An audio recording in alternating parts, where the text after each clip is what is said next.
Prajwal ರೇವಣ್ಣವರ car driver ಆಗಿದ್ದಂಥ Karthik Prajwal ರೇವಣ್ಣವರನ್ನ ಬಿಟ್ಟು ಒಂದು ವರ್ಷದಿಂದ ಅವ್ರು ಮಾಡಿದ ಕಿರುಕುಳ ನೀಡಿದ ಉದ್ದೇಶಕ್ಕೆ ಬಿಟ್ಟು ಹೊರಗೆ ಬಂದ ನಂತರ ಈ ದೇವರಾಜೇಗೌಡರು ರೇವಣ್ಣವರ ಕುಟುಂಬದ ಮೇಲೆ ಮೊದಲಿಂದ ಸಜ್ಜಿದ್ದನ್ನು ಸಾಧಿಸಿದರು. ಕಾರಣ ಇಷ್ಟೇ, ದೇವರಾಜೇಗೌಡರೇ ಪತ್ರಿಕಾ ಮಾಧ್ಯಮದಲ್ಲಿ ಹೇಳಿದ ಪ್ರಕಾರ ಅವರ ಮೊದಲನೇ ಹೆಂಡತಿಯನ್ನು ಬೇರ್ಪಡಿಸಿ ಮಕ್ಕಳಿಗರೊಟ್ಟಿಗೆ ಮತ್ತು ಹೆಂಡತಿಯನ್ನು ಬೇರ್ಪಡಿಸಿ ರೇವಣ್ಣವ್ರು ಮಾಡಿದರೆ ಅದನ್ನು ಆ ಜಿದ್ದನ್ನು ನಾನು ತೀರಿಸ್ಕೊಡ್ತೀನಿ ಅಂತೇಳಿ ಪತ್ರಿಕಾಗೋಷ್ಠಿಯಲ್ಲಿ ಹಲವು ಬಾರಿ ಹೇಳಿದ್ದಾರೆ. ಇವೆಲ್ಲವನ್ನ ನೋಡಿದ ನಂತರ ದೇವರಾಜೇಗೌಡರನ್ನ ಕಾರ್ತಿಕ್ ಅವರು ಈ ಜಿದ್ದು ಇರೋದನ್ನು ಕಂಡು ಕಾರ್ತಿಕ್ ದೇವರಾಜೇಗೌಡರನ್ನ ಭೇಟಿಯಾಗಿದ್ದಾರೆ. ಮೊನ್ನೆ ಮಾಧ್ಯಮದಲ್ಲಿ ಕಾರ್ತಿಕ್ ಅವರು ಮಾತಾಡ್ತಿದ್ದ ಸಂದರ್ಭದಲ್ಲಿ ಪೆನ್ ಡ್ರೈವ್ನ ನಾನು ದೇವರಾಜೇಗೌಡರಿಗೆ ಕೊಟ್ಟಿದ್ದೆ ಅಂತೇಳಿ ಅವರು ಮಾಧ್ಯಮದಲ್ಲಿ ಹೇಳಿದ್ದಾರೆ.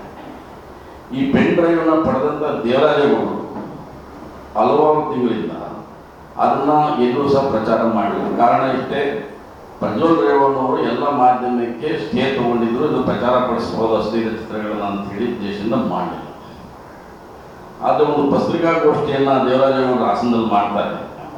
MP ಸೀಟನ್ನ ಪ್ರಜ್ವಲ್ ರೇವಣ್ಣವರಿಗೆ ಕೊಡೋದಕ್ಕೆ ಮುಂಚೆ ಅವ್ರ ಹೈಕಮಾಂಡ್ಗೆ ಈ ಪೆನ್ ಡ್ರೈವ್ನಲ್ಲಿರ್ತಕ್ಕಂಥ ಚಿತ್ರಗಳು ಮತ್ತು ವರದಿಯನ್ನು ಸಲ್ಲಿಸಿದ್ದೀನಿ ಅಂತೇಳಿ ಅವರೇ ಹೇಳ್ತಾರೆ.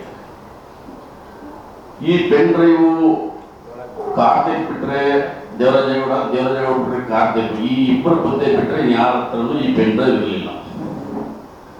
ಆದರೆ ಈ ಪೆನ್ ಡ್ರೈವ್ ವಿಚಾರದಲ್ಲಿ ಒಂದು ಪತ್ರಿಕಾಗೋಷ್ಠಿಯನ್ನು ಹಾಸನದಲ್ಲಿ ಮಾಡ್ತಾರೆ. ರೇವಣ್ಣವರೇ, ನೀವು ನನ್ನ ಮೇಲೆ ಏನು ಮಾಡಲಿಕ್ಕಾಗಲ್ಲ, ನಿಮ್ಮ ಇರ್ತಕ್ಕಂಥ ಅಶ್ಲೀಲ ನಿಮ್ಮ ವಿಡಿಯೋಗಳನ್ನು NR ಸರ್ಕಲಲ್ಲಿ LED ದೊಡ್ಡದಾಗಿ ದೊಡ್ಡ ಕಲರ್ನಲ್ಲಿ ತೋರಿಸ್ತೀನಿ, ನನ್ನ ಮುಂದೆ ನೀವು ಏನು ಮಾಡೋಕ್ಕಾಗಲ್ಲ ಅನ್ನೋ ಮಾತನ್ನು ಮಾಧ್ಯಮಗೋಷ್ಠಿಯಲ್ಲಿ ಹೇಳ್ತಾರೆ. ಇದಾದ ಮೇಲೆ ಭವಾನಿ ರೇವಣ್ಣವರು ಪ್ರಜ್ವಲ್ ಅವರು ಏನು ಮಾಡ್ತಾರೆ ಅಂದರೆ, ಈ ದೇವರಾಜೇಗೌಡರನ್ನ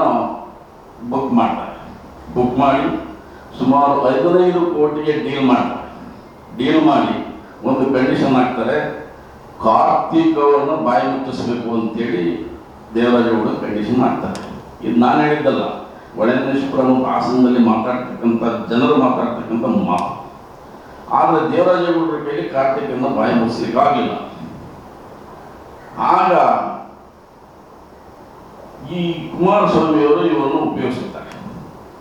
ಉಪಯೋಗಿಸ್ಕೊಂಡು ಈ ಪೆನ್ ಡ್ರೈವ್ ವಿಚಾರದಲ್ಲಿ ಕಾಂಗ್ರೆಸ್ ಪಕ್ಷಕ್ಕೆ ಏನಾದರೂ ಕೆಟ್ಟ ಹೆಸರು ತರಬೇಕು, ಇದು ನಮ್ಮ ಮೇಲೆ ಬೀಳ್ತಾ ಇದೆ, ನಮ್ಮ BJP ಮರ್ಯಾದೆ ಹೋಗ್ತಾ ಇದೆ ಅನ್ನೋ ವಿಚಾರದಲ್ಲಿ ಇವನನ್ನು ಮತ್ತೆ ಡೀಲ್ ಮಾಡ್ತಾರೆ. ಆ ಡೀಲ್ನಲ್ಲಿ ಕುಮಾರಸ್ವಾಮಿ ಅವರು ಇವನಿಗೆ ಏನು ಕೊಡ್ಲಿಕ್ಕಾಗಲ್ಲ, ಈ ಡೀಲು ಫೇಲ್ ಆಗ್ತದೆ.